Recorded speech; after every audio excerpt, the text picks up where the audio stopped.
Yo, yo, yo. Welcome to Just Kicking It with Polo Show and SOY. I go by Polo Show, and that is... My name is Soy. What's going on? Yeah, so this is our podcast where we're going to be talking about all things hip-hop. We're going to be going over, global news from this past week, national news from this past week, and local news from this past week. Just so people know, we're artists based in Calgary, Alberta, Canada.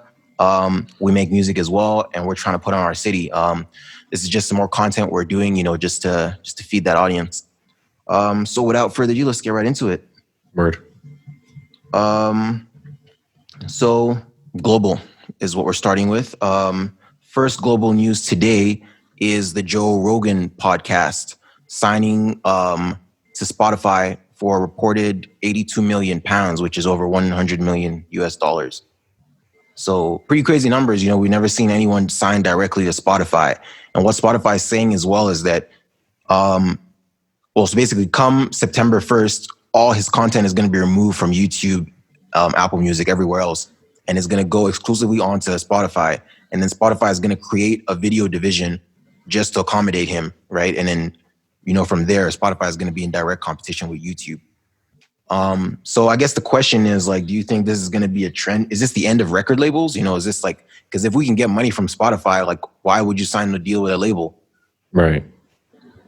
I think that's kind of where it's going. And I was watching a lot of videos on it. And a lot of people were kind of thinking it's because YouTube has censorship policies. And so they kind of eliminate the whole, you can literally say anything you want on YouTube, but they'll make sure your video isn't monetized, which basically is how you get revenue for your video. Mm-hmm. And it's kind of it's backwards, that's not how it should be. So I think him doing that is kind of signaling all right, I'm not gonna, first of all, he got $100 million, mm-hmm. probably gonna go to Spotify, right? But I think it is important because I do think record labels are hopefully going to be dying. And I say hopefully because I think, which we'll get into when we do the other topics, but I think it's just like an old form of having to rely on someone else, especially nowadays. You literally have all the tools at your disposal to do everything yourself. And Joe Rogan was probably approached many times before this because he has a giant podcast, he does it every day, and it's really great content. I watch it from time to time. I'll watch the clips on YouTube, which sucks that I'm not going to be able to do that now, but it's going to force me to go to Spotify. Hopefully they have video. But yeah, I think we'll have video. Yeah. Okay. I think it's a great thing. I think it shows that you should know your worth, and waiting is always, you don't just jump into something. You always want to take that time, and the harder road is always the better one. And I'm sure he wasn't suffering financially or anything, but there was probably other opportunities for him to do that. And he got $100 million out of this. So word, he's good for a few generations. Word. I was gonna say, do you think there's gonna be a trend moving forward with other podcasters? So basically, the way I see this is I don't really follow the Joe Rogan podcast, but I'm aware of it. And it's basically he has a huge audience, from creating content. And Spotify just came and said, yo, man, you're literally every day you're responsible for bringing millions of people to YouTube. If we took you away from YouTube, those are millions of people that won't go to YouTube anymore just to hear your podcast. So here's what we're saying, give us the exclusive rights. So basically only put your stuff here and we'll give you X amount of money, which they did.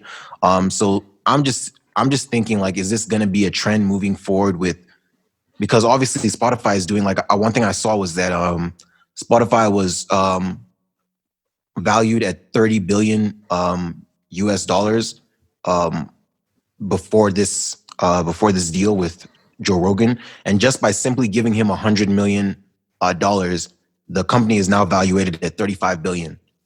So literally Jesus. that's like a great return on investment, 100 million for 5 billion, obviously it's projections from people saying, all right, this is now going to be Spotify is turning into a podcast giant. And those are the projections that are making that number, making it valued at a higher company, making it valued higher. I think what we're going to see moving forward, and this is how I see it, is going to become an all-out war, for content, for who has the best content. So like, what's the name of that kid? Is Logan Paul? Yeah. Yeah, he's someone who has a large like YouTube following, right? From creating content. I don't know what his stuff is about, but he is someone who's in the same. He's doing the same thing as Logan Paul, right? Right. What if Spotify was to contact that dude tomorrow and say, "Yo, man, you got like what 200 million followers on our subscribers on YouTube. You're selling merch on your website. You're this big dude. So if you can give us all your stuff, like basically become exclusively Spotify, we'll give you X amount of money. And it's like it doesn't really matter what that dollar amount is, because at the end of the day, Spotify knows that having this guy on is like this is gonna bring his whole like audience. And again, that's gonna be another. It's just gonna be like, oh shit, Spotify is now the place that has the most like influencers, right? Mm-hmm. I think we're gonna start seeing that because I think the way I see this, man, this is like the streaming platforms are giants. They're really monopolies to each other. And this is one streaming giant. Up until this point, they've all coexisted. No one had a problem. Every time something comes out, they put it on every single platform.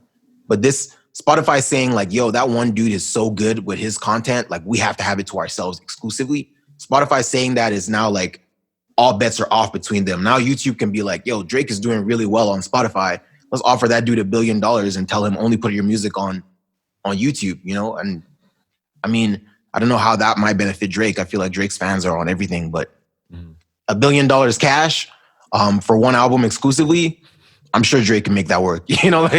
Like that. And that's what I'm saying. Like is Spotify going to be like, yo, don't take Drake? They're going to have to offer Drake more money, right? Right. And that's going to be the game. It's like, and then where does the record label fit into all of this when, Drake is being tugged by YouTube, by Apple Music, by Spotify, all of them offering him, these guys are giants now, all of them offering him numbers in the 100 millions. What can a record label really do? Birdman's calling like, hey, come get this 20 million advance. Like, nah, fam, I'm grown now. Right.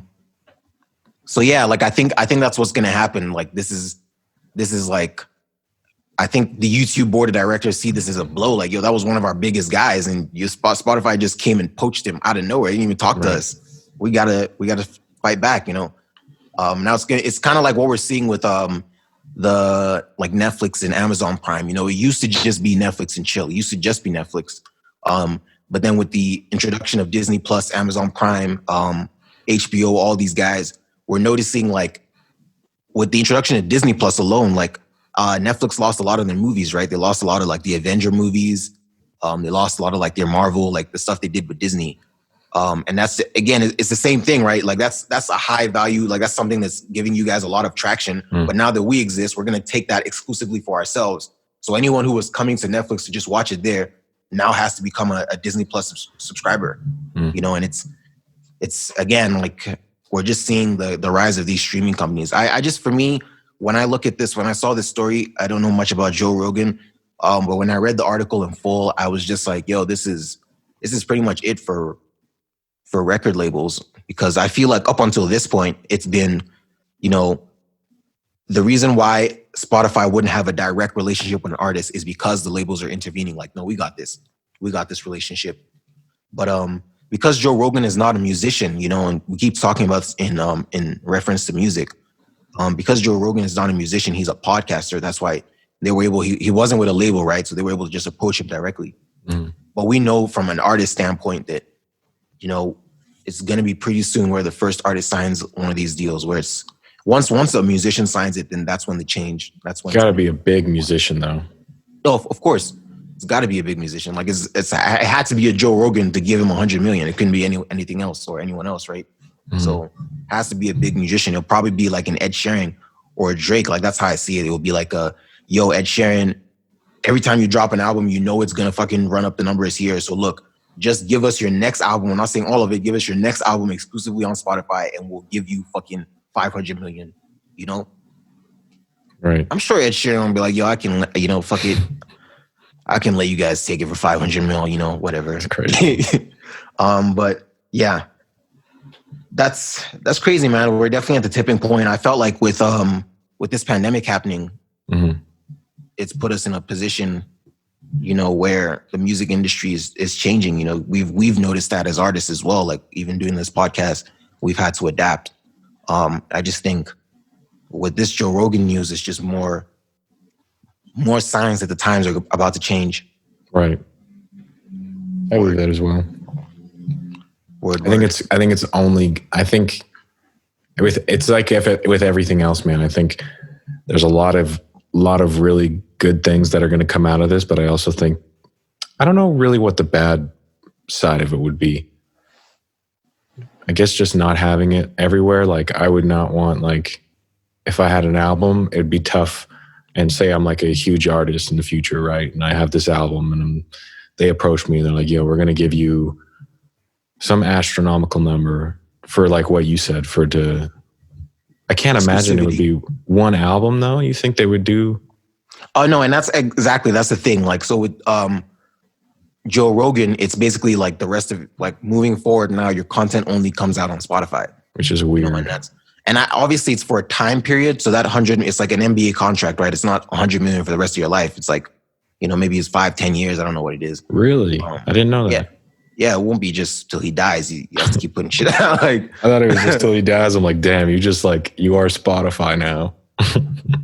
It might be some long term. I don't know, but if he's smart, he definitely entered that with a lawyer, and they got him like a term on that. Because if they did put a term on it, it now puts, if it's like a 5-10 year term, whenever the term is up, they're now in a position to renegotiate, right? Like what if his podcaster is bigger 10 years from now?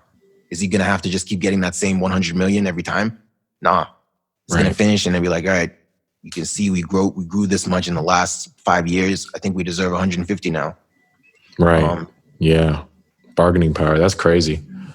Imagine just being so, damn, $100 million, bro. That's a lot of money.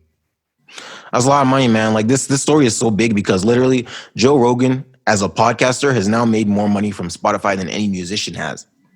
From doing it. When you think about that. Yeah. We're all fucking, as musicians, we're struggling to get that, 0.003, whatever it is, 0.0035 on a stream. And one thing I noticed is that because 30 seconds counts towards a stream, Joe Rogan's podcasts are 3 hours long, bro. How many 30 seconds are in 3 hours? He's going to get that money too, in addition to whatever his agreement is. So he's making more per stream than any musician is making per stream, like per, piece of music or content that's on Spotify. Yeah. It's crazy. Cool part about Spotify though is like for the podcast though, you can listen to the podcast for free without having there won't be like I listen to like Joe Budden and there's no ads when I listen to the audio. So it's like, it's a really interesting, I like that. I love Spotify. Like I don't use Spotify. I probably will eventually change to it because it seems like they're just ahead of the curve all the time. But I think that's a really cool thing. But I think we're on the same page. Word. We'll see how this goes, man, because this is definitely big news in the industry. So on to our next news. So we're gonna do some artist reviews here. We got Future and Polo G. I think we should do Polo G first because he dropped first. So Polo G, I know you checked with the album. How do you feel about it? Dude, I was surprised how much I enjoyed it. For the type of artist he is, there was a lot of things that he said throughout the album that I thought were really dope. And he's a super young dude, which made me even happier because he had this line about Juice WRLD where he said, like after you died or something, like that was the last time I ever took Percocets. And it's like, there's a lot of like introspection throughout the album, which I think is actually missing in hip hop right now. The beats are fine. I think I don't know. The beats are okay. Like it's just trap beats, right? So The it's like beats are like the beats in his field, right? Yeah, like the yeah, people. Like it's yeah, I know just what like you so mean. normal. Like you could literally scroll through BeatStars and probably find majority of the beats. So it's like that's not revolutionary. I don't think it's like a I don't I don't think it's like a crazy revolutionary album like a Kendrick or like even like Kanye and like you know what I mean like and it doesn't have to be like it doesn't always have to be that. It could be this mainstream, you know, everyone's rapping like that right now with the like the auto tune bars, but it's kind of like it's like mumble rap if you could actually rap pretty well. And like there's not crazy like metaphors. It's more just honesty that I really like about it. And there's a few songs I don't like, but I was honestly really pleasantly surprised how much I enjoyed the album. And I was even thinking to myself, I'm like before we got on here, I was like, is it really that? Is it good though? Like, am I just like, is it just because like some like the hip hop I hear is so fucking bad that like if something is even a little bit good, I'm going to enjoy it even more? But I don't think that's the case. I think it's actually just a very, very good album.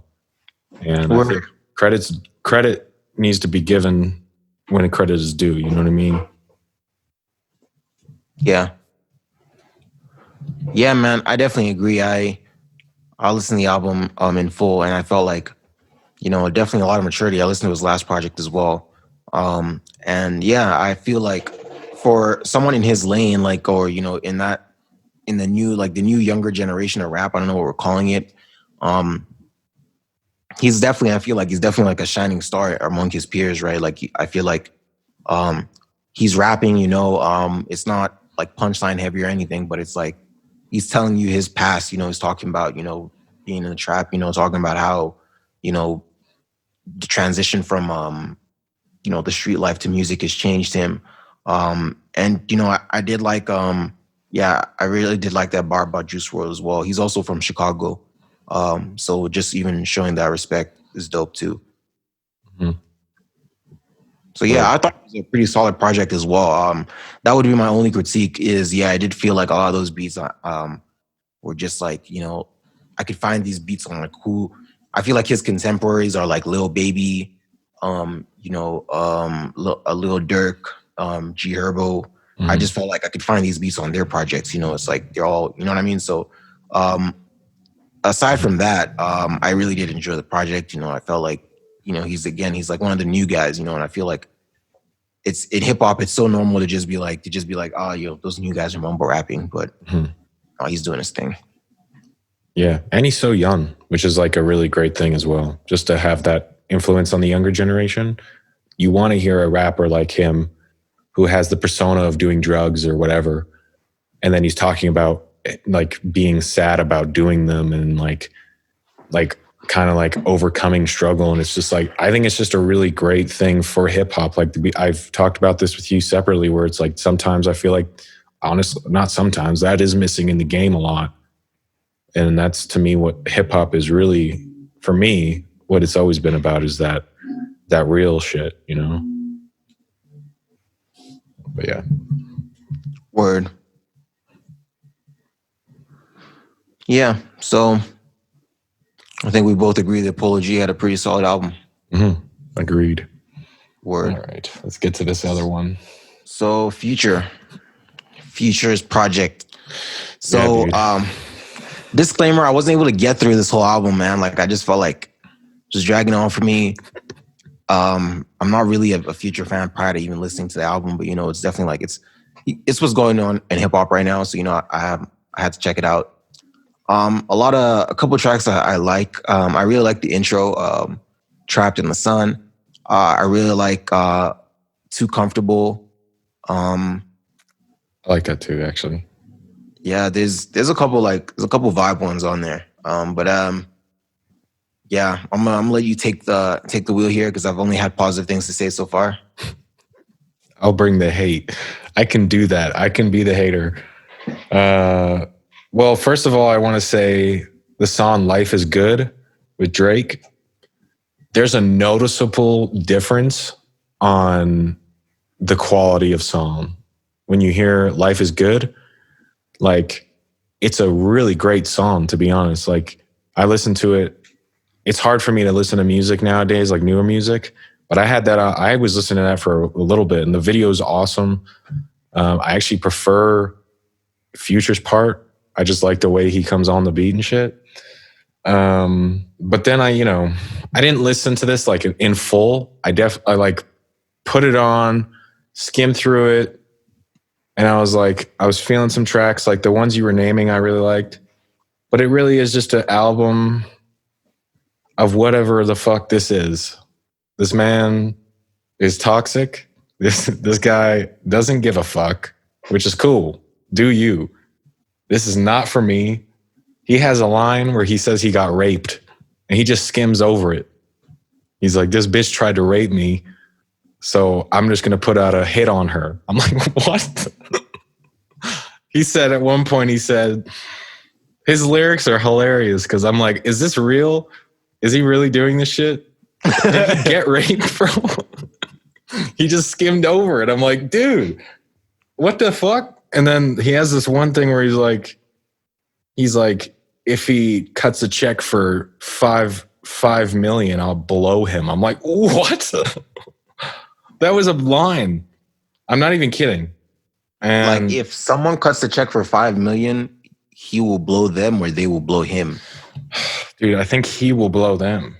I don't know if there was context I was lacking, but it was real weird. And I was like, is anyone going to talk about this? Lil Uzi's fucking verse is absolute trash. I'm sorry. I know people love him, and I don't know why. I just listen and I'm like, these fucking bars are terrible. That's not what he does, though. They just freestyle these songs and they just throw it on an album. They call it an album. Sorry, I don't mean to be. There is some good shit on here, and I'm not gonna lie to you. There's a few, like when Future, like when he's like kind of like singing, when he's like actually like doing like kind of like R&B, like his kind of R&B. I really like that. I think he's really good at that. But I'm sorry, he's not a very good rapper. He says the crazy things that just like I don't even know what. He talks about doing drugs in his songs, and then he goes on interviews and says he doesn't do drugs. So I'm like, so you're literally just like pushing paraphernalia for no reason. But M did the same thing. Well, no, M was actually doing drugs though. He was just talking about it. And he talks about guns and stuff. It's all the basic stuff. The beats are fine. It's just like this album, it's like the same thing. If you've heard Future, you've heard this album. Yeah. No, I feel like they put out that Life is Good song like earlier last year. Was that? I think it was, it might have been, man, I don't even know. I think it was 2020. Yeah. And when they put it out, it definitely went like it was one of the top 5 on the charts. It's still on the charts, it's one of those that stayed on the charts this whole time. When it dropped, there were rumors of What a Time to Be Alive 2, right? Mm-hmm. So I think, off of that, like we knew, I just think from fans' perspective, that single like showed that, new music is going to come from Drake and Future, but I think since then we now know that Drake is, he's gone, he's doing his Dark Lanes demo thing, and then he's going to drop his own album later on in the summer. So we know that Drake isn't doing What a Time to Be Alive this year. So that only leaves that song is now something that Future can now use to promote his new project. So I feel like the fact that even the project is called, what's the name of the project? High Off Life. Yeah, High Off Life. The album cover's pretty sick. No, yeah, it's dope. But I think that the fact that the project is called High Off Life is just proof to me that he was trying to ride that wave off the strength of the single Life is Good. Which, no, man, that's what you do, man. You get that Drake feature, use it to propel your career, bro. Like that's, man, that's how, when you look at I feel like you can study the rap game just by looking at Drake's features. I shit you not, man. Like you can see like Tay Keith, he's had a foot in the game ever since Look Alive. Where did Block Boy JB go? He didn't do anything with that feature. Sicko Mode was Travis Scott's first #1 song. That was the Drake feature. You know that, and I heard that he actually got that verse like on the day they were mixing Astro World. I just think, yeah, that Drake feature is, you got to know how to use that properly. I think Future has definitely when I think about all the artists that Drake has like collabed with, it's crazy to me that like when I think about it in retrospect, it's crazy to me that like Drake and Future have done a project together. They seem like from two different worlds. I feel like Drake. It seems like Drake should have. To me, as a fan coming up with Drake, I would have expected like a Drake and J. Cole before I expected a Drake and Future. That's not the case now. We now live in an era where Drake and J. Cole Drake and Future is normal. But yeah, I think that Drake feature is why he named this album what it is. And I think I didn't actually see the chart performance. Let me see if I can find it quickly. This shit probably went number one. So many songs. Why is it 21 tracks? Future's High Off Life debuts at number one, earns him his 7th number one on Billboards. So yeah, man, it's a game. Like that's what I'm seeing. Like what I'm seeing is a lot of these guys. Like, man, when we saw Nav go number one the other week, I'm like, we're gonna start seeing a lot of dudes dropping in the next couple of weeks. Now it's like, yo, guys, we going. It's the time to drop. We saw Gunna drop. Projections are saying he's gonna go number one. It's gonna be his first number one album. Future dropped last week. This is the new week, so yeah, he did go number one last week. And like I said, it was. I think this was just played well. Like that, the song was doing well on the charts. They'd seen that. Future had seen. All right, looks like The Weeknd has dropped. All the other bigger guys that could fuck up his numbers dropped. So he's like, yo, now's my time to drop. And yeah, I put out a body of work. I do feel like I was even listening to like Everyday Struggle, and they were saying like they felt like it ran a bit too long as well. Like they just feel like it could be the label just being like, yo, we need, because in the age of streaming, more songs on your album means you're probably gonna make more money from that album because there's more stuff to stream. So it was probably the label telling him to like flood the album. I do think that maybe if he was able to cut down these songs, like if this was more like concise, this would probably be a better body of work. But with that being said, I haven't listened to all of it. What I have listened to, I know I liked majority of it. So yeah, that's Future. I wanted to say he had when I saw the track list, I saw the intro track is called Trapped in the Sun. And I was so like, whoa, that's really an artsy title. Like, what is Future, like what could Future be talking about, being trapped inside the sun? Like, and then, I play it. The first line is, yo, that yellow Lambo outside for when I trapped in the sun. And I'm like, all right, so I'm the one that played myself with yeah.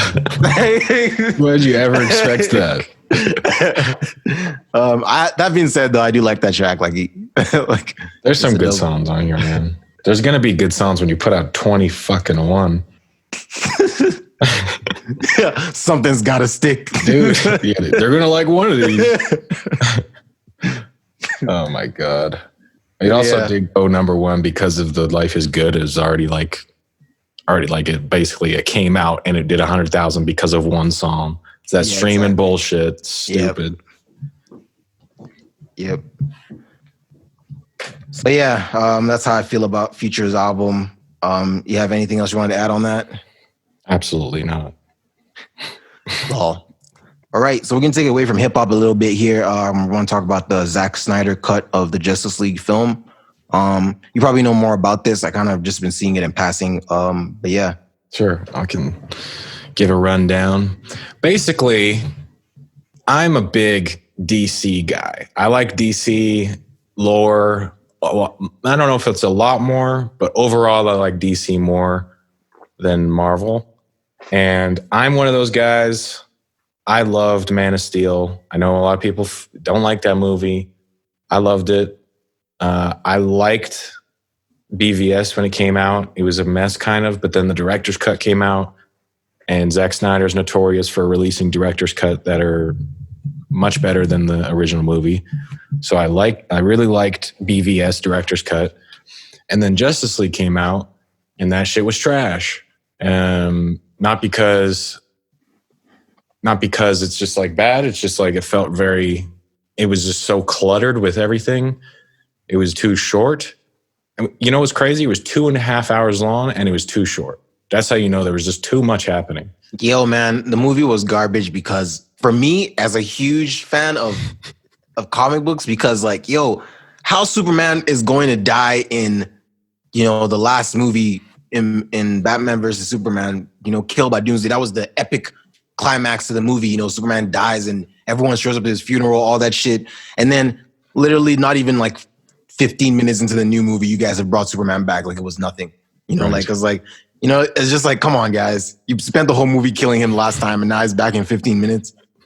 It seemed like if you just like extended, like pushed the credit rolls a bit later in the first movie, we could have seen Superman come back to life. Yeah. Dude, that's facts. So yeah, that was a little thing for me is I felt like if they were gonna, because I was obviously they needed to get Superman back, you know, to go fight the dude.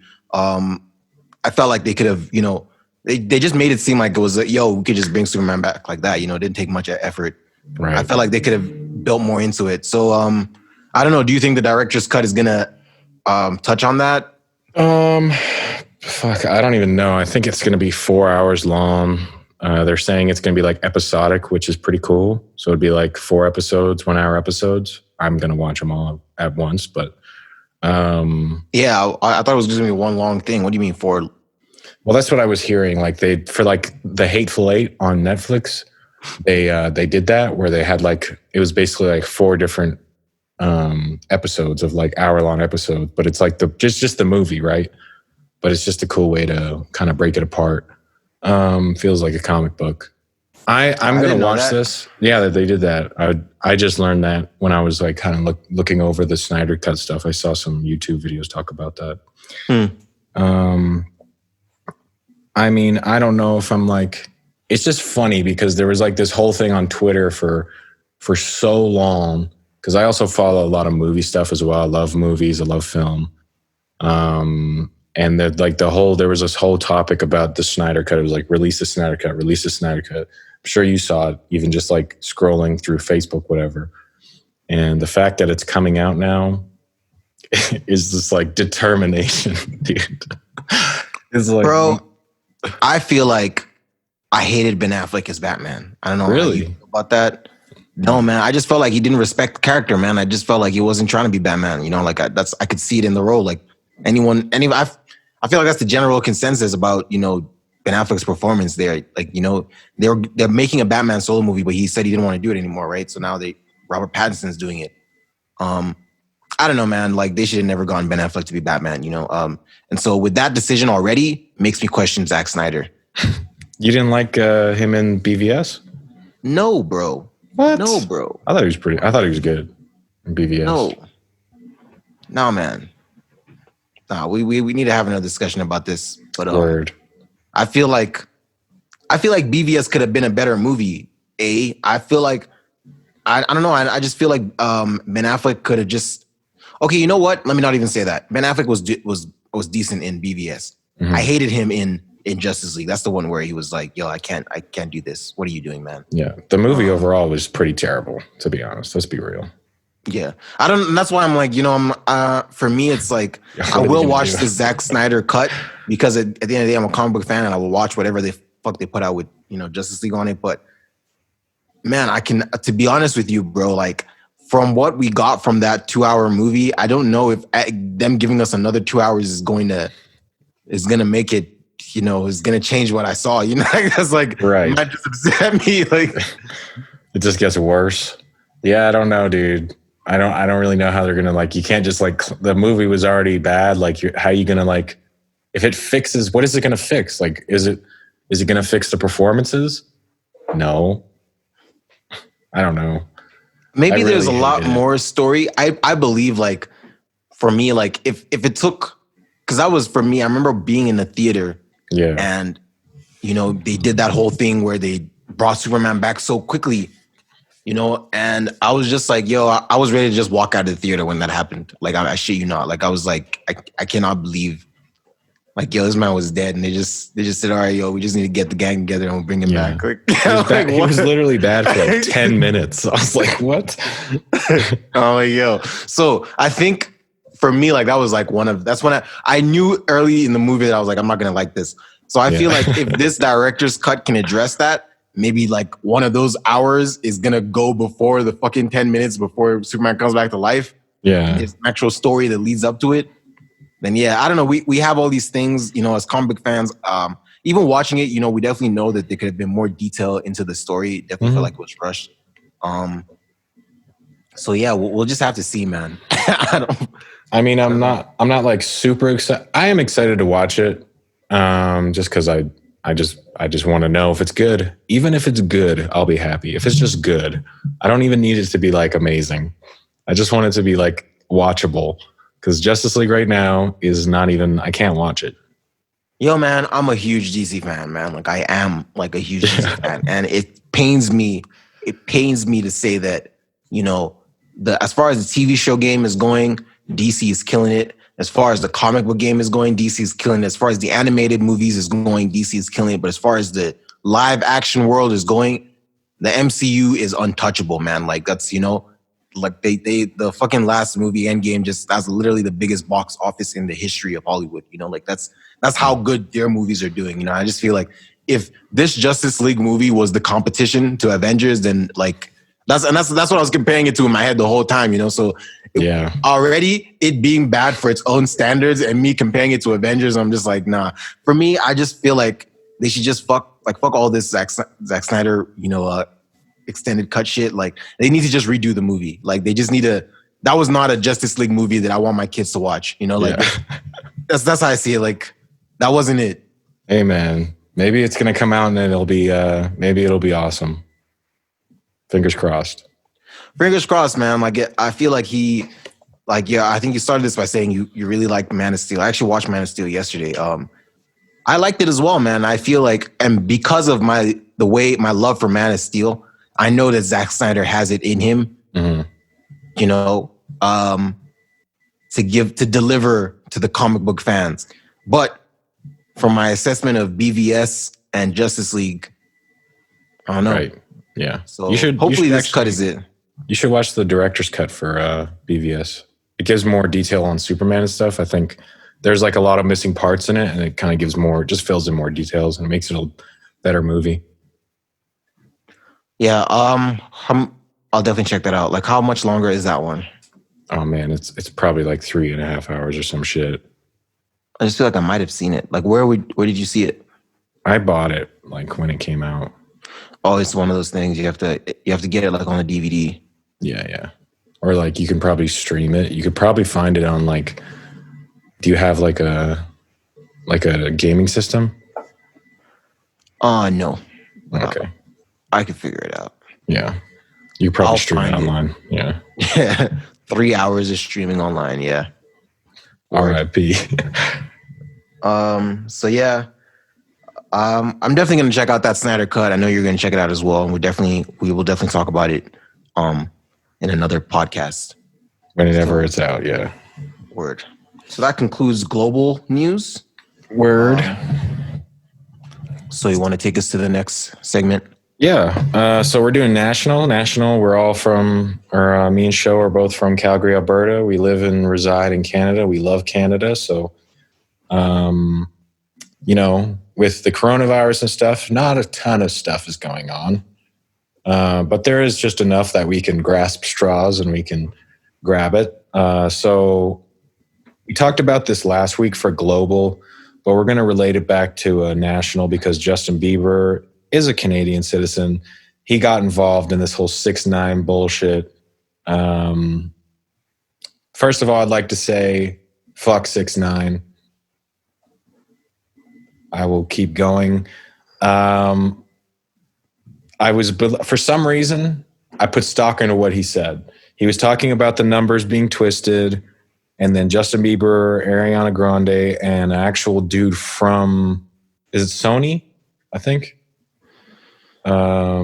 Actually responded to 6ix9ine, which it sucks that that's a thing in right now in 2020, that this is an actual story. They responded basically saying like he's lying, which, you know what? Well, he doesn't. He's just an idiot. Like, he just doesn't know. He said investigation. Like, what are you talking about? But yeah, they said it was basically a part of strategy. The whole 6,000 copies sold. I do think that there are certain things that labels do to push their artists forward, but in their eyes, that is strategy. But it really is sometimes probably just buying shit. And so I'm not really sure what the hell the truth is anymore.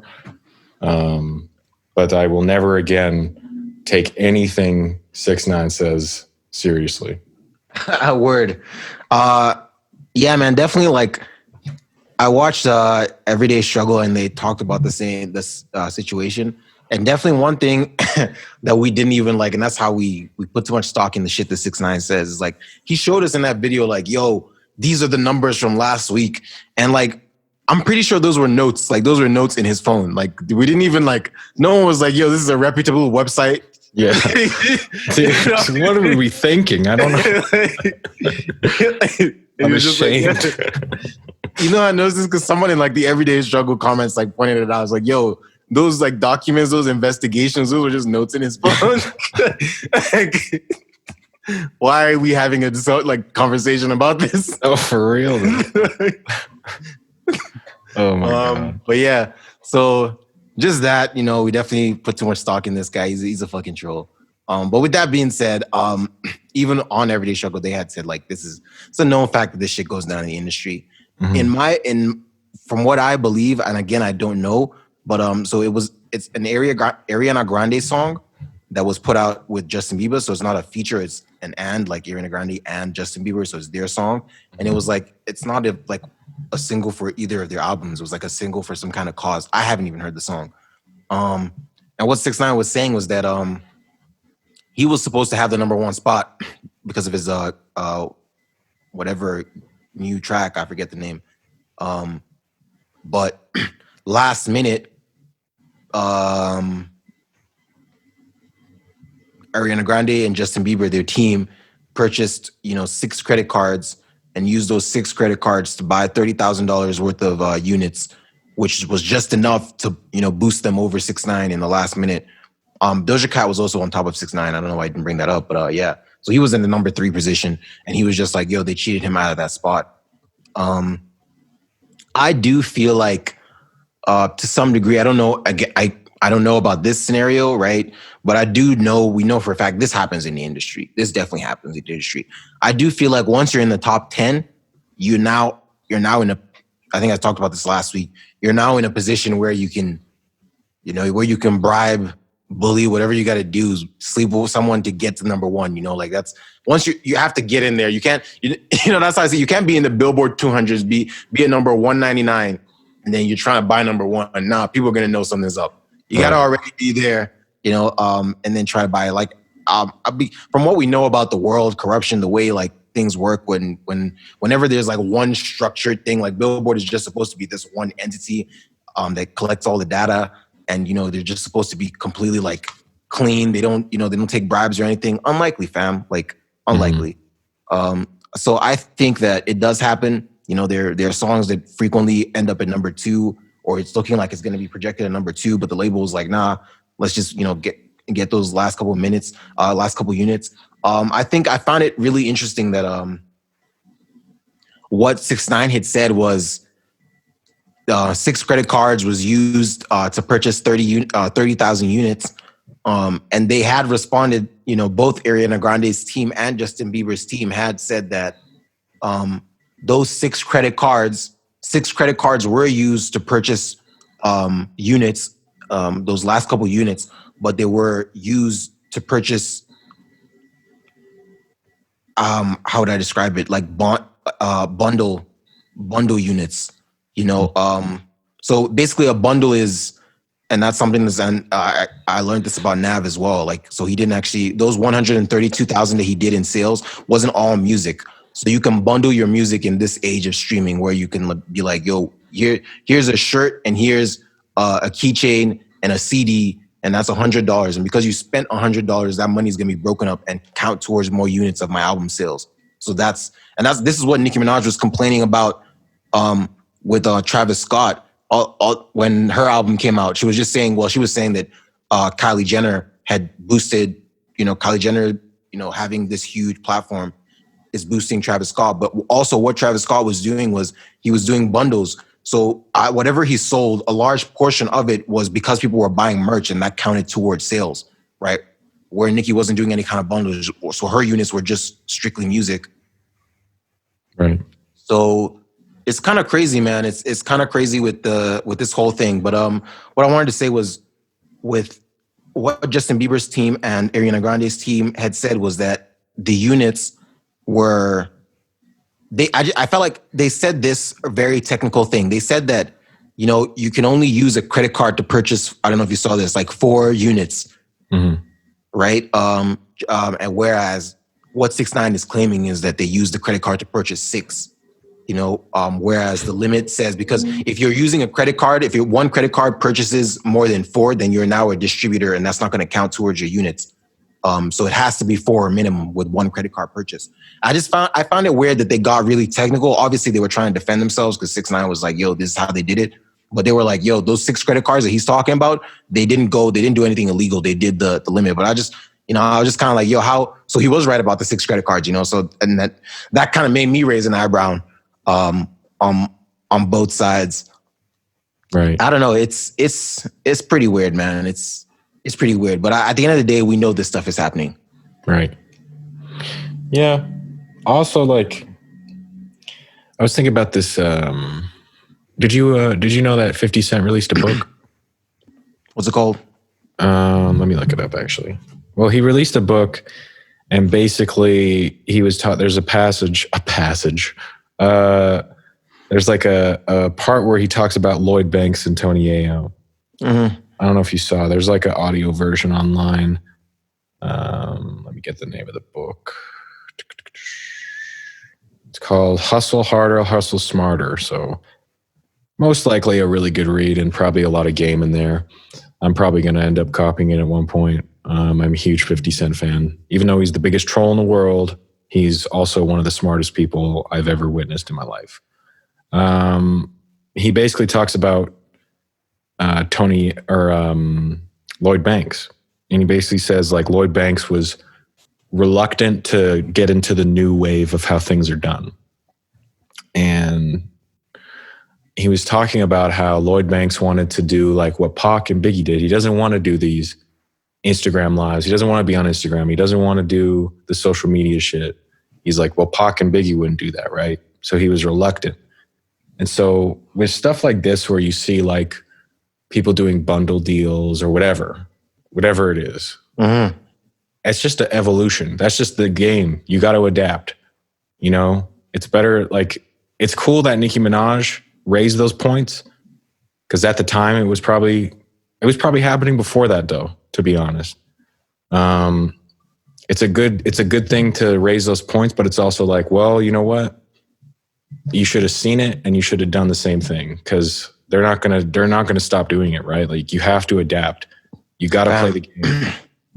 Yeah. What they had said on Everyday Struggle was like, at the end of the day, like, because like Academics doesn't fuck with Nav like that. When they were just talking about this and like, how did Nav go number 1? And he had explained like it's because of the bundles and whatnot. But at the end of the day, it's like, yo, you can't hate the player, hate the game. It's the game. At the end of the day, Nav went number 1. And it's not because, however you might feel about his music or him or whatever, like, he played the game properly and he got the number 1 album. History's gonna remember that he got a number 1 album, and it's the game. They're also, I'm not gonna say it, but yeah, I don't think it's I think lesson here for me is never listen to 6ix9ine again. I'm sure he'll pop up in the media again, but his entire life, he's literally he's gonna have a terrible life. And that should be a lesson for all rappers, all people that are artists, that if you're gonna get in this game, you better do it because you love hip hop, not because you want attention. Word. I feel like in conclusion with this, you know, again, yeah, we know that 6ix9ine is either a pathological liar or just someone who just craves attention. I don't know what it is. But yeah, first of all, we shouldn't have taken really any stock in what this dude is saying. But with that being said, we know that this shit happens in the industry. Um, I do feel like on Justin Bieber and Ariana Grande's part, the fact that they did address the credit card thing does make me a little bit suspicious. Like they really did get technical, but I guess it's someone like this dude came out of nowhere and blasted you to the world, like trying to taint your name. So I know I get it. They had to respond and they had to clarify like this is what he's talking about. But at the same time, like I don't know about like it's the first I'm hearing of like I'm a numbers guy too, and we can usually see projections during the week.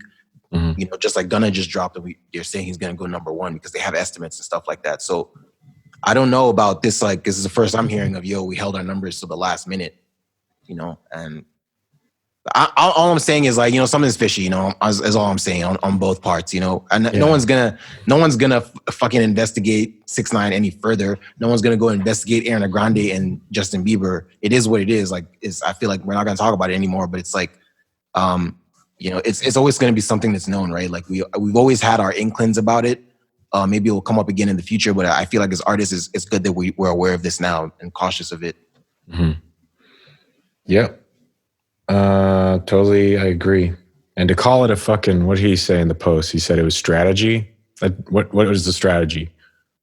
Like, just reveal just wait till the last minute before you reveal all your numbers. Like, it's like that's strategy. But at the same time, he also said like they made it seem like they waited to reveal those numbers. But the same person who said that also said that those people were last minute people, who bought bundles because they're the fans, right? And it's like, I don't know, either you waited and show those numbers, or those are people that came at the end, to give you those numbers. One of the two. Anyways, Amen. Who knows? There's a lot of really young white girls that are willing to pay that money. So, and I believe because that's what Ariana Grande was saying. It's like, we got crazy fans. They wanted us to go number one. Like they made it happen. I'm like, fuck.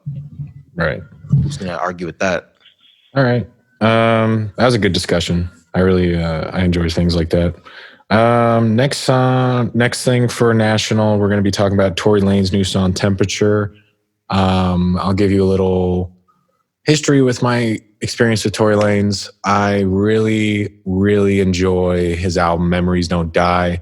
It's very did we talk about this last week? Did I say this last week? Okay. Memories Don't Die. We've talked about this separately. That's probably my favorite project from him. And I know he has like a bunch of mixtapes, and I'm sure people are going to kill me. I'm not the biggest Tory Lanez fan. It's just an album I like. And I do like his other projects, but he's not one of those artists where I'm like, I got to hear this. And we just checked out his new song, or I just heard it. I think you heard it before show. Yep. It's called Temperature Rising. Or just temperature rising. Okay. And he does sound like Chris Brown. But I mean, that's honestly, he does that really well. He does I think he does that often where he kind of takes, is it taking or what would you call what he does? I think that's the biggest critique of Tory Lanez is that as talented as he is, people always compare him to his contemporaries. People always, he sounded like Drake on that one track, or that sounds like Chris Brown, and I do feel like that's the issue.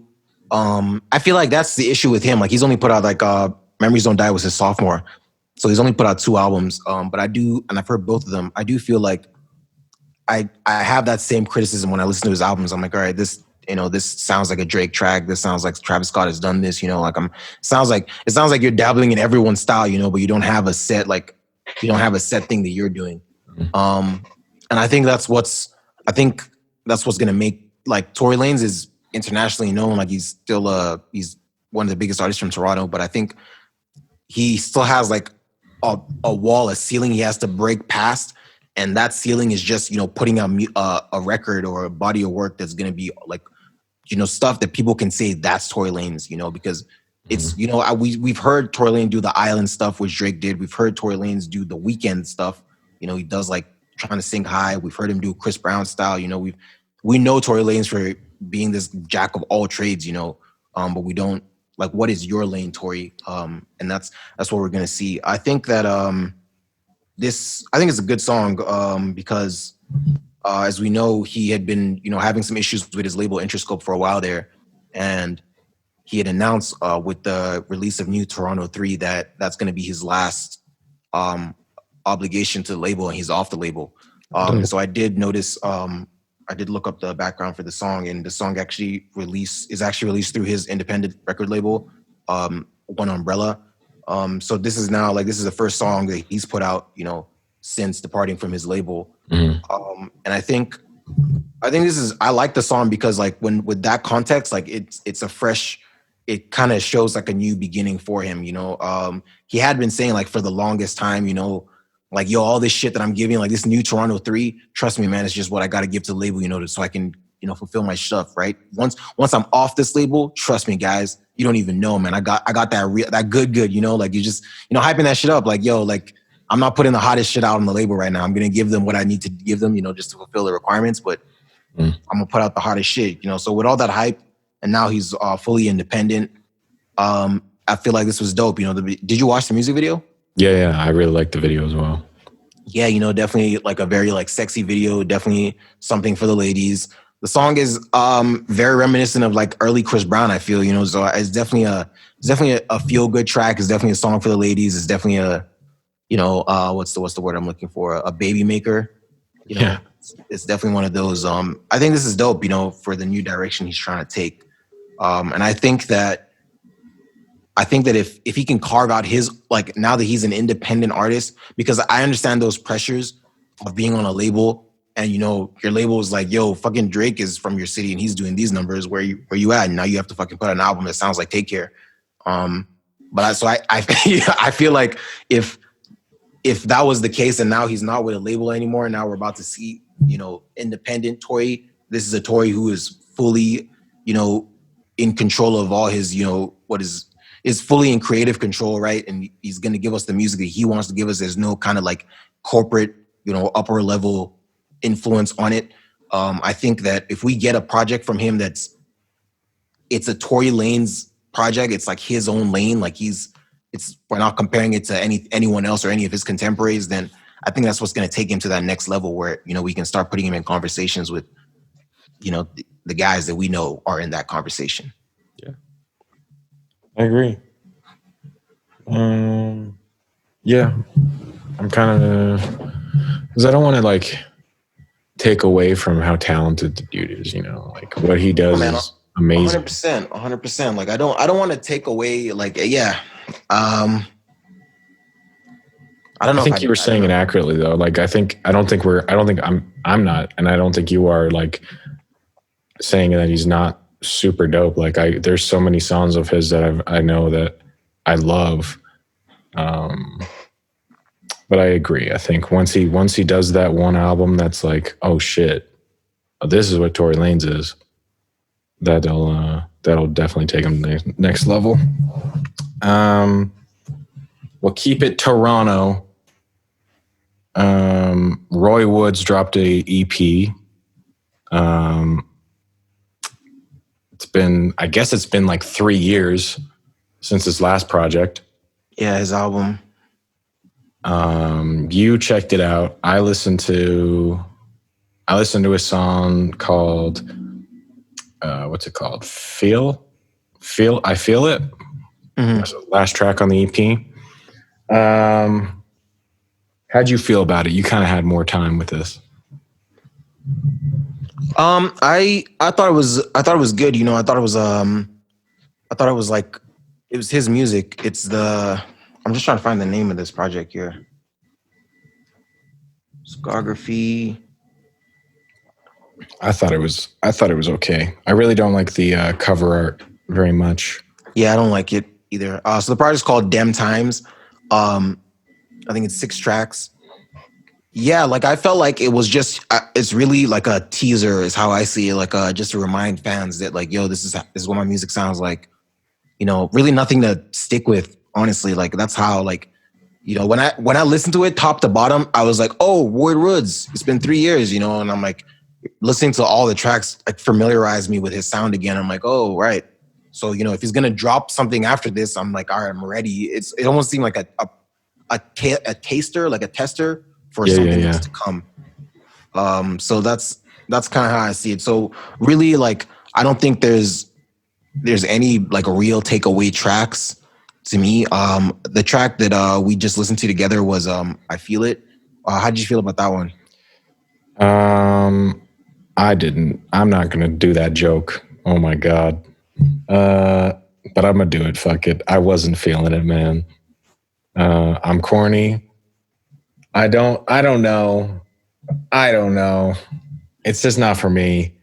I'm gonna have to. I don't know if I'm gonna listen to this project from start to bottom or from top to bottom.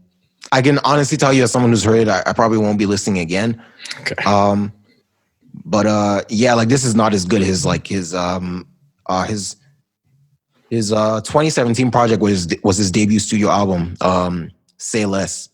And I just feel like, from a debut studio album to that being the last thing we've heard from him, and then now this, it's like this is definitely not better than anything on there. Isn't Say Less like a really good album? Yeah, it is. That's what I'm saying. Like it was a good album. I recognize it. I'm just looking at it. Yeah, I haven't listened to this in a minute. I'm gonna download that actually. I haven't heard that in a while. Are you excited for? Okay, so we kind of talked about this a little bit, like the perception of Roy Woods. Why do you think? I guess you could say the same about Majia Jordan. They're kind of low key, whereas like a Division, Party Next Door, these guys on OVO, it seems like they're really. I guess it has to do with fan bases, probably. What do you think? I honestly don't know. Like that's what we're talking about. Like why is it this guy put out his debut album 3 years ago, and now we're just getting a follow-up, and it's not even cover our swag. It doesn't look like this thing is being pushed. And so I guess the real question is like, is OVO taking care of this guy? That's the question we're asking. It's not what it looks like. I don't know. I really don't know. I can't say I can't answer that question directly because, we've seen in the span of the last 3 years, we've seen Division put out 2 albums, right? We've seen Party Next Door, multiple features. He was on that one Kanye album on multiple tracks. We've seen all these guys being active, whether it's on their own music or outside, whereas Roy Woods, we don't see him active on his own music or even on anyone. Like we're not seeing features or anything. So right. I don't know what the answer to that question is, man. Could be back to the rumors that, OVO is a sweatshop. I don't know if that's true. And they're putting out too much quality music for that to be entirely true. I'm sure they give the dopest records to Drake, though. That's probably in their contract. If I like this shit, it's mine. Or it was initially had 16 songs on that EP. Oh, yeah. It's just all Drake now. Drake's like, this was left after what I've taken. But nah, let's not troll Drake. Drake's the type of dude to take your song and then subliminally like diss you on it or something like. I don't know. That's kind of crazy. I do want to hear from. I love OVO. I think the whole camp there is super dope. I like that it's R&B basically. It's not really. There's not really a rapper there. I think my favorite is Majia Jordan. I love Majia Jordan. They haven't dropped in 4 years or something. They keep dropping singles, but they're not dropping an album, and it's pissing me off because I really want to hear it. Who's your favorite on OVO besides Drake? Besides the boy? The boy. I don't know, man. I would say maybe Party Next Door. Let me think. I actually do like Roy Woods. Like I like his artistry. Like I like his sound. I don't like this. I feel like this is just because I haven't heard him in a while, maybe, and I feel like the next project will probably hit harder. But I like Roy Woods' artistry. I think if it's not Drake,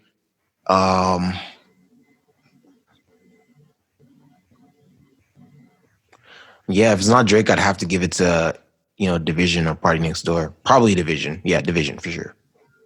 Word. Division's first and second album I need some more time with this third one, but the first and second album are like classics to me. Like those are like albums that I can like go to and listen to from top to bottom.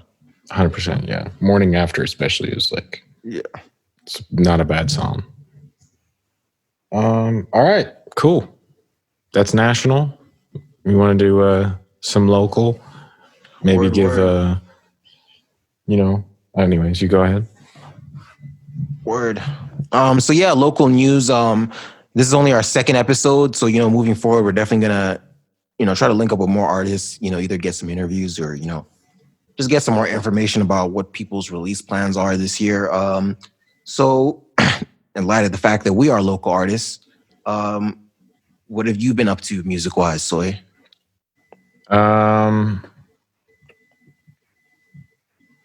Yes, and I'll definitely. I agree with Show. I definitely think it'll be really cool if, like, once we start gaining some momentum, we'll have some artists on here, and like interviews would be really, really cool because I would really like to. I think that'd be really fun. What have I been doing? Same old. I lost Logic Pro X, so that sucked.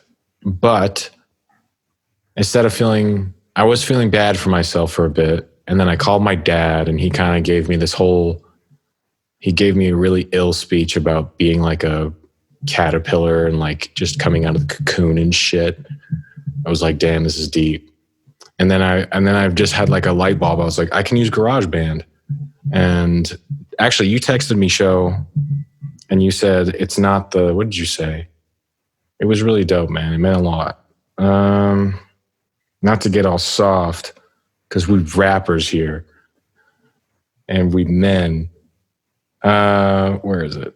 You said something along the lines of like it's not the tool, it's the man who uses it. Something along those lines. And I thought that was super sick. I've been making a very experimental hip hop. I very much want to find a new sound. It's a big goal of mine, is to have. I don't want to do just boom bap. I love boom bap. Love it, love it, love it. But if I'm going to do that, I'm going to do it I'm going to have elements of that because that's my roots. That's what I grew up on. I love the kick, snare, fucking hi-hat, simple shit. But the sound itself, I'm definitely going to, I want to be one of the pioneers of the new sound. That's a big goal of mine, and I think that's achievable. I think people just aren't trying to do that. I think people are comfortable with how hip hop is now, and I think being uncomfortable is what hip hop is all about, or at least one of the elements. Other than that, shit, I'm chilling. I'm about to go to the store, and most people would take their car, but I don't have one, so I have to risk my life, and I have to go outside, and I have to take the train. And the train is nasty. But Is this the first time taking the train since this thing started? I took it the other day. It's actually really empty. I was really surprised. I was like, what the hell are you going to do if it's full? Like, there's a lot of things that make no sense about this whole virus shit. But yeah, so I'm going to go to Safeway and get some food. That's literally like, that's how days are now. That's what I'm looking forward to. Because I get to go outside. It's really beautiful out. So nice. It was raining really bad for a while, but now I think it's going to start being really nice. And it's definitely going to improve my mood because I love the sun. What have you been up to, my friend? I've been chilling, like so just working on music. Obviously, I've been working on my debut studio album. I want this album to be like really introspective. I want it to be like I've definitely told this to you before. Like I want it to be more like, if you've never heard me, if you don't know who I am and you just listen to this body of work, like I want you to like, you should know enough, right? Like I want you to be able to know my story from this body of work. That's how I see it. That's my approach. It's not even about like music, at least not yet. It's more about like what I'm saying. Like I just want to make sure I'm saying everything properly. So that's coming along. I have a couple tracks now for that. I also am working on a tape that's pretty much done. Like everything is written. I just need to record the last couple tracks, and then mix and put that out. I'm really happy with how the tape is sounding. Definitely, it's definitely been like through this pandemic, like working on songs here and there. So I feel like it's for when I started working on the tape, it was like I was trying to have like some kind of cohesiveness to it. I was like, all right, I want a lot more rapidy rap tracks like this. I want a sound like this. I want it like this. But just as I've progressed and worked on it, I'm like, all right, I feel like this song isn't as good as this song, and just from there, I'm just like cutting out stuff. And, it's just I feel like it's making for a more solid project, when you're being picky like that, when you're like, is this as good as this? It makes for a really solid body of work. And then, yeah, other than that, we just finished mixing your project, Soy. Mixing and mastering that. So yeah, that's what's been going on with me music wise. I want to start shooting like videos here pretty soon. Like, we'll see. I have to figure out how I'm gonna start shooting myself. I'm literally I want to figure out how I'm gonna be able to shoot like my own music videos, like using like a gimbal or something, like because it'll all be in house or like in the backyard or just somewhere like in this, you know what I mean? But I just need to, because I don't know how long this thing is gonna go on for, man. So now we all need to get. I know I need to figure out that part. Like I need to have videos. So once I can figure out how to do that, make something that's me. I'll edit that. I feel like I'd be better at it. I can edit that. No worries. Word. I think for me, it's not even about the editing. It's more about like making sure I'm shooting properly. Like I never have. You're gonna do a selfie stick? I have shot a couple. Exactly. I don't know. I'll see what works. I'll see what works. It comes down to the vibes. I know that I have a song where I know I can make it work with a selfie stick. Yeah, man, it's fuck. These are weird times, but I'm looking forward to it because I know it's gonna force me to be creative. Like it's just So yeah, we'll see how it goes. Man, we've been shooting some stuff with Kevin and those, and like Be More and some of the guys on Lifted, and we keep trying to reach out to these models, or like not these models, but these actresses, to like be in this role, and like so far, they're all like too afraid. What? Of Corona. They're like, are you gonna like? They just don't feel comfortable doing it, and it's really I get it though, and it is a very strange time. Yeah, fuck yeah, it is. I don't know, man. Like this is I don't know. I thought you were talking about trying to get this done like afterwards with these girls, but yeah, of course, girls you don't know aren't trying to like link up with you, like in the middle of a pandemic. Some of them are super fine. I'm like, damn.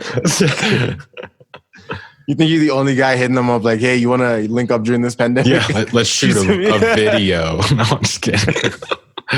I'm just playing. They're actually really sweet. I shouldn't have said that. No, I feel you though. Definitely, man. Like, definitely, even you guys meeting up to shoot your videos. I hope you guys are fucking social distancing. Shit, man. It is. We ain't. It still is like. There still is signs and stuff out there, right? Like they're talking about a second wave because we're reopening too soon is what they're saying. I know. It's so dumb. Like, what the fuck? So yeah, just be careful. That being said, like you can't like it doesn't have to be like an actress or a model. Is that what Kevin's like wanting, or can it just be like someone that can play the role? I could probably do that. I think I'll probably end up doing that because it's like, obviously it's already weird enough meeting up and doing a music video with 4 complete strangers. But then also there's a global pandemic, right? So it's like, it's going to be a little bit more difficult. So I'll probably end up just using, I really wanted to like every single thing that I'm doing. If there's a role that I'm not an expert at, like if it comes to music, I'm going to be the dude. But if it comes to like acting or like at least having someone else act with me, or like like if someone can edit better than me and they want to do it, you know what I mean? I want the person that's good in that field to do that thing. So it's like, if I'm going to have a girl in a music video, I want to make sure she's an actress, because that's her field and she'll take it seriously. Right.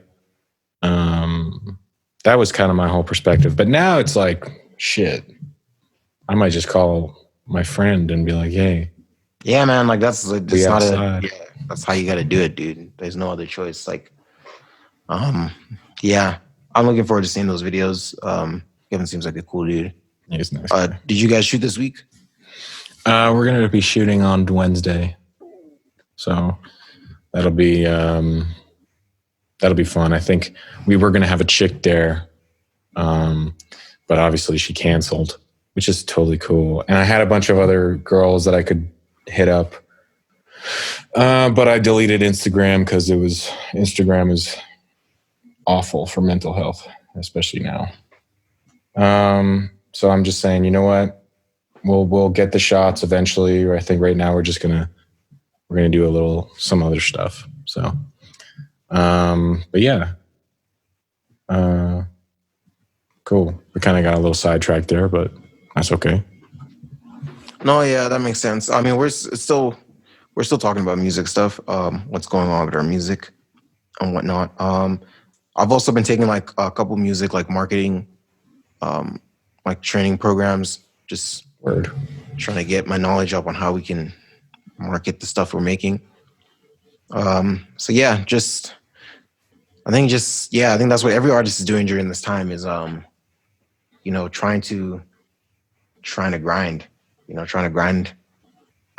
learn new ways to grind, just figure it out. I think we talked about this last week, where it's like, maybe prior to right now, like there were a lot of people in the industry that didn't want it, right? We know there were a lot of artists in the last couple of years who have been at radio stations saying like, yo, it's just a bag for me. I don't care about hip hop.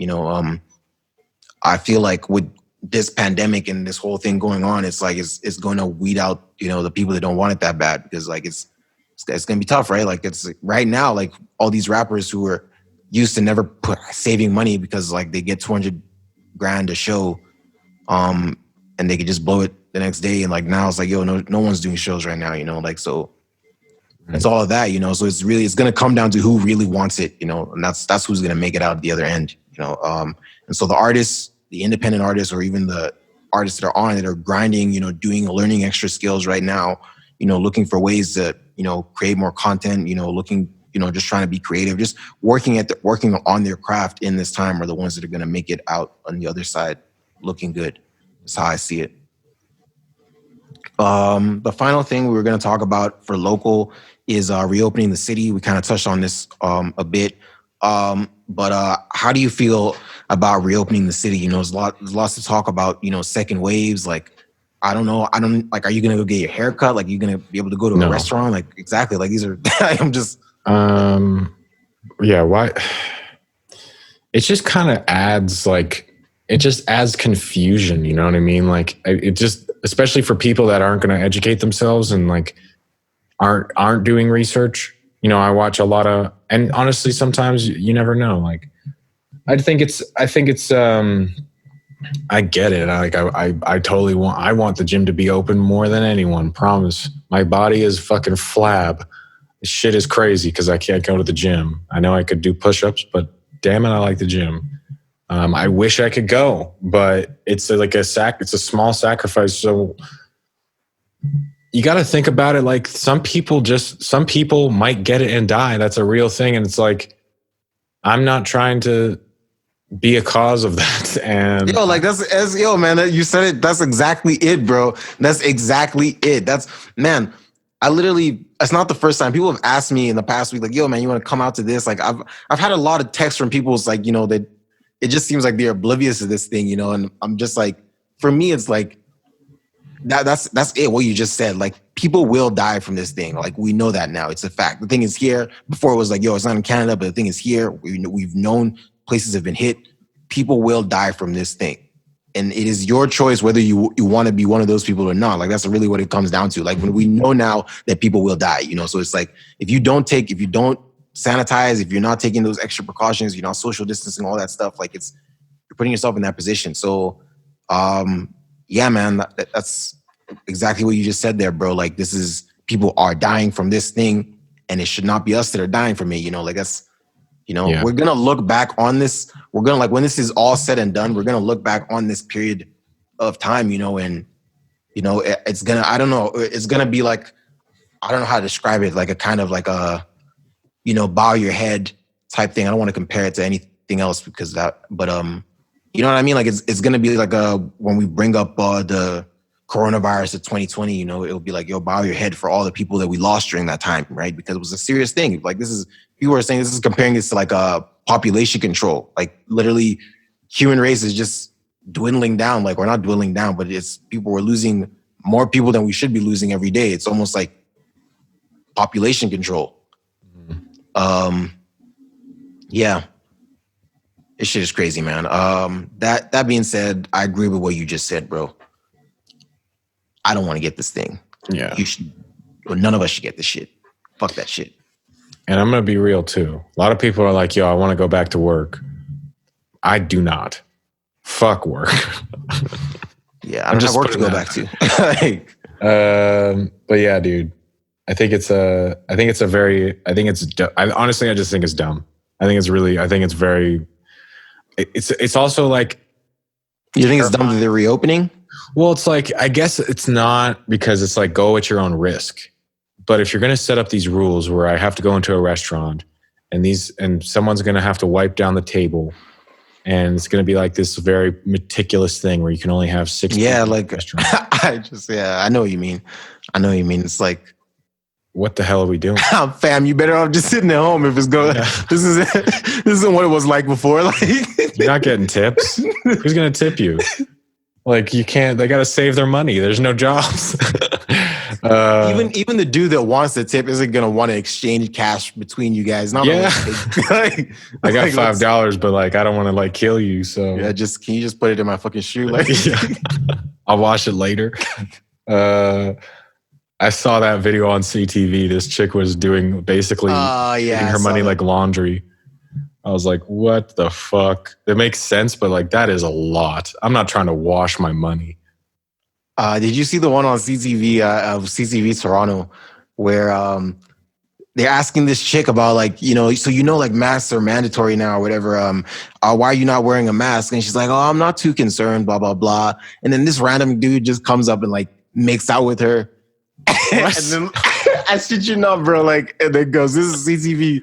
And then goes away, and like, she's like laughing, like blushing. And she's like, yo, do you know that guy that's on? She's like, no, we just met like earlier. And I'm like, and even the newscaster's like, do you not know the risk of, like, you know, kissing someone during this pandemic time? And, you know, just her whole attitude towards it. It's just like, it just shows the ignorance that's out there. She was just like, yo, call me. Like, yeah. What the fuck, man? Oh my God.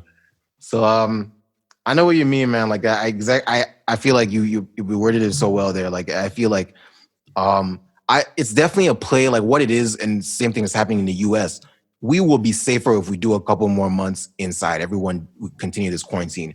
But the reason why they're lifting it up is because, like, our economy cannot afford that. As it is right now, if this thing was just to disappear today, it's going to take us at least a couple more months of rebuilding.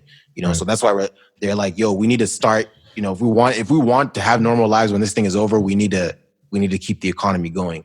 And that's more so what it's about. But at the end of the day, like, if they're having all these restrictions, like, yo, I don't know how it's going to work for a barber. Like, I'm sure as hell not going to my barber shop because I already had suspicions that dude wasn't cleaning shit like prior to this pandemic. You're already dirty.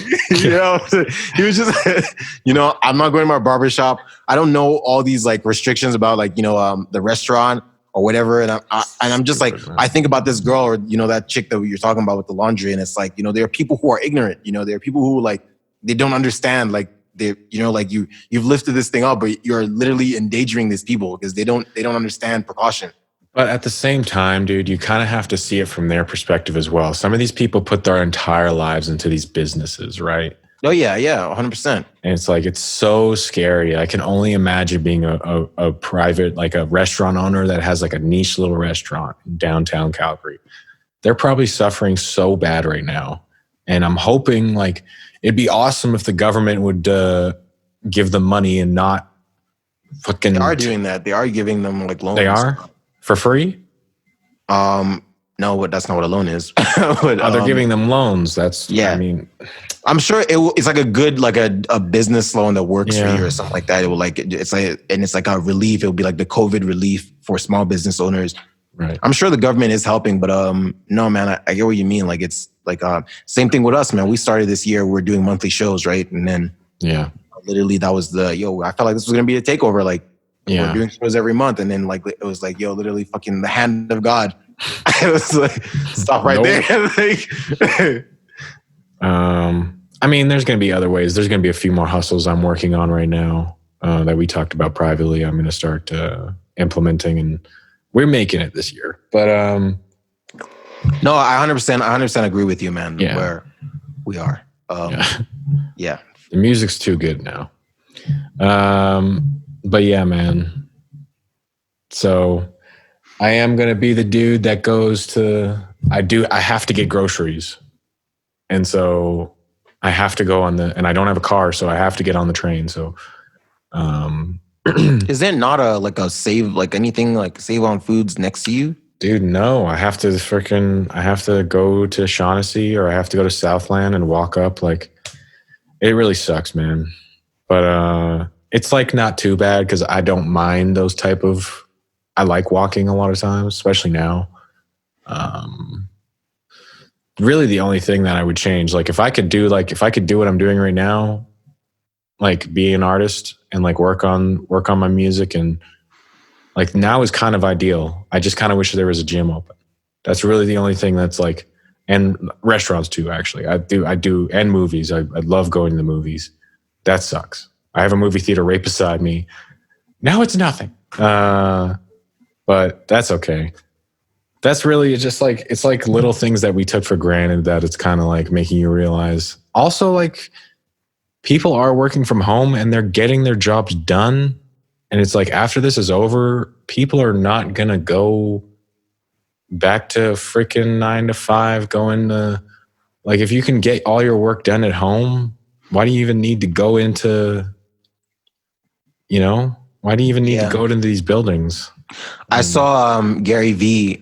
He had said in one of his most recent episodes that what this thing has revealed for him is like, or, to the world, is how advanced, video conferencing technology is. The fact that we're able to do this for over an hour or whatever, and, no interruption or whatever in the signal or whatever. Like, it's just so advanced now. And he's just like, now that he knows this, I guess he's always been aware of it, but now that he knows this and he's been like, his work day is now from home every day. It's like, when shit starts back up, he's gonna take one day a week and work from home, because it's like he knows I'm not missing anything if I'm not at the office. Really, I still have the same presence there if I'm fully on this shit. I was gonna say that I could see them making it like a choice, where it's like, hey, if you want to stay home, that's cool. If you want to come in, that's cool. But it's like, I feel like companies are just kind of greedy, so they're not gonna be like, yo, like, either everyone comes in or everyone stays home, because like they're gonna have to pay for that rent, right? It depends on like, I'm seeing like companies like Facebook and Google, like they're saying like, people usually work from home like before this thing even started, but like now it's like there's no reason to come in. Like if you're a Facebook programmer or whatever, like it's like fucking no one needs to come, just fucking work on your computer. Right. So yeah, it depends on stuff like that. But if you're like if you work in construction, depends on your job, right? Yeah. You're gonna have to come in. So yeah, we're gonna see it, man. Yeah. So the question there was reopening the city. What's that gonna look like? Is that gonna affect us in any way? I think so. I think we're going to see a second wave, man. I think even they know it. Like the government knows it. And it's just just a message to everyone that's watching this, please try to be safe. People will die from this coronavirus, and just it's your job to make sure you're not one of them. So artist motivation is our next segment. We're kind of on that for a while there, but it was a good discussion. Um, I wanted to bring up Nipsey Hussle. I definitely I listened to Victory Lap a couple times. I think you had put me onto it while he was alive, and I really enjoyed it. But I feel like the album hit me so much harder, like in when he passed. So I just wanted to read a couple bars off here. So he has one off the song Victory Lap. He says, "Spoke some things into the universe and they appeared. I say it's worth it. I won't say it's fair. Find your purpose or you wasn't here." So um, basically just a manifestation is a summary of that bar. Manifest what you want, or if you're here and you're not doing that, you weren't here. You're wasting your time. And that's crazy because I like that bar because Nipsey's dead. And he's not here right now, but we're talking about him because he was about manifesting his shit while he was here. It's another one.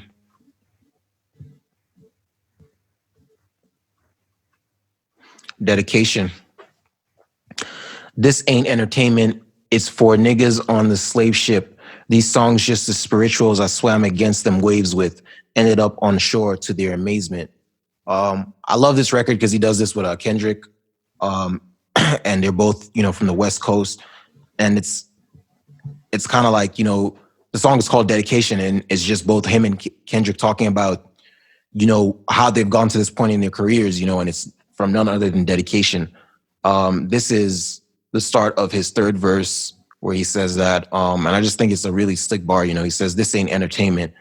This is for niggas on the slave ship. These songs, just as spirituals I swam against them waves with, ended up on shore to their amazement." The way I see this is like, one of the messages all throughout Nipsey's music is, kind of acknowledging your power as a black man, because obviously in America especially, the system is set up for you to fail. And he's like, this ain't entertainment, so this isn't a song. It's for niggas on the slave ship. It's for my guys in the hood. These songs just the spirituals I swam against the waves with. So these strong, like on the slave ships, they were singing a lot of like gospel songs, whatever, just stuff that they could use. So basically, it's he's speaking from the perspective of one of the slaves that jumped off the boat, right, and swam. A lot of the ones that jumped off the boat and swam either drowned and died, or died of starvation out there, right? He's saying like he jumped out the boat, swam, made it to shore, and the music was just like the music that he's making is just the spirituals. That's what he uses, just like the motivation he used to swim across those waves to make it to the shore. I think I love that bar a lot because I can see it in my head when he says it, and it's just like the opening bars. So yeah, just some artist motivation. If for those who don't know who Nipsey Hussle is, you should definitely check him out, check out his story. He definitely was an artist who was on the independent grind, lost his life too soon to some fucking stupid shit. But yeah, that is my artist motivation. So do you want to conclude our episode? Yeah. Yeah, man, Nipsey's awesome. His whole discography is really, really, really good. That was awesome. That's so vivid, what you just said. Just that bar. In conclusion, follow. It's going to be down there, whatever. I'm going to have it. I don't know which side I'm going to be on in the video, but it's below. You'll see our Instagram. I'm currently not using it, but I will be on it eventually.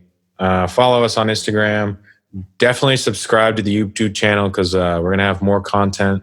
Eventually, we'll have more content than just these podcasts and music videos. We're gonna keep evolving. This is a steady pace that we're going at, but definitely be a part of this lifted journey. Be a lifted one, and yeah, check out our music. We got A Dying Breed is on all streaming platforms.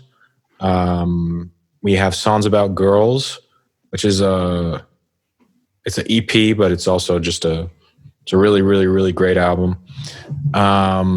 Or EP, excuse me. I got some new music on the way. On the Search for More is the title of the project.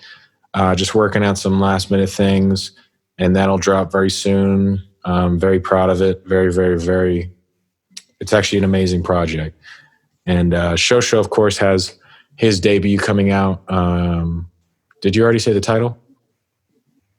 No, my debut is going to be called Determination. That's going to come out end of the year, so November. Yeah. So just working towards that. I was going to say, I'm excited for that as well. But yeah, of course, this is mostly about hip hop. We're definitely hip hop heads. I've been that way since I was 13, and I don't see myself changing anytime soon. But we're just going to keep expanding, and I just thank you guys for listening. Yeah. I just want to add one more thing. Sure.